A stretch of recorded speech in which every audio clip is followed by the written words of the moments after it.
လွယ်နဲ့ငွေရှာရတဲ့လူတယောက်ဖြစ်စေချင်တယ်လွယ်နဲ့ငွေရတဲ့လူတယောက်ဖြစ်စေချင်တယ်ဆိုရင်မိတ်ဆွေများအနေနဲ့ဒီချက်ကိုလုပ်ဖို့လိုပါတယ်ခင်ဗျနံပါတ်1ချက်ခင်ဗျအရင်ဆုံးကိုယ့်ရဲ့ဖုန်းကိုပိတ်ထားလိုက်ပါခင်ဗျကိုယ့်ရဲ့ social media ကိုလုံးဝမကြည့်ပါနဲ့ခင်ဗျဘာဖြစ်လဲဆိုတော့ social media ပေါ်မှာဟုတ်တယ်ဟုတ်ဘာတွေရှိနေတယ်ဟုတ်တယ်ငွေရှားတာခတ်တဲ့အကြောင်းတွေဟိုအကြောင်းတွေဒီအကြောင်းတွေမကောင်းတဲ့အကြောင်းတွေပဲတက်လာတာများတယ်ဟုတ်တယ်ဟုတ်ဒါကြောင့်မိတ်ဆွေများအနေနဲ့အဲ့ဒီရောက်ပိတ်ပြီးတော့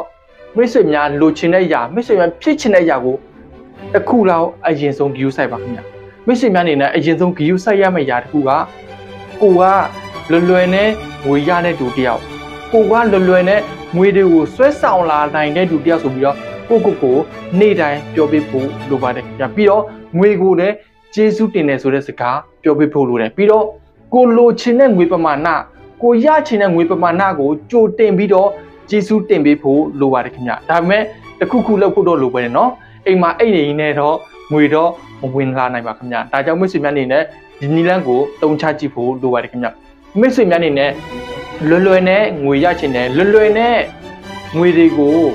ဆွဲဆောင်လာနိုင်တဲ့သူတယောက်ဖြစ်စေချင်တယ်ဆိုရင်အခုဆရာတို့ဖွင့်ထားနေတဲ့ manifest money တင်တန်းမှာလေ့လာတင်ယူလို့ရပါတယ်ခင်ဗျ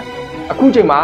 တင်တန်းကြီးက9တိန်းတော့ဒါပေမဲ့အထူးကြီးနဲ့ပေးထားနေတယ်ခင်ဗျเนาะအထူးကြီး9တောင်းပါခင်ဗျเนาะမိတ်ဆွေများအနေနဲ့ဒီတင်တန်းကိုတက်ချင်တယ်ဆိုရင်လွယ်နဲ့ငွေရချင်တယ်ဆိုရင်เนาะမိတ်ဆွေများအနေနဲ့ဒီတင်တန်းနဲ့တင်တော်ပါတယ်ခင်ဗျဒီတင်တန်းကိုတက်ချင်တယ်ဆိုရင်ဆရာပြစ်မှာပြောထားလို့ရပါတယ်ခင်ဗျအားလုံးကိုအထူးပဲချစ်ခင်ကျေးဇူးတင်ပါတယ်ခင်ဗျ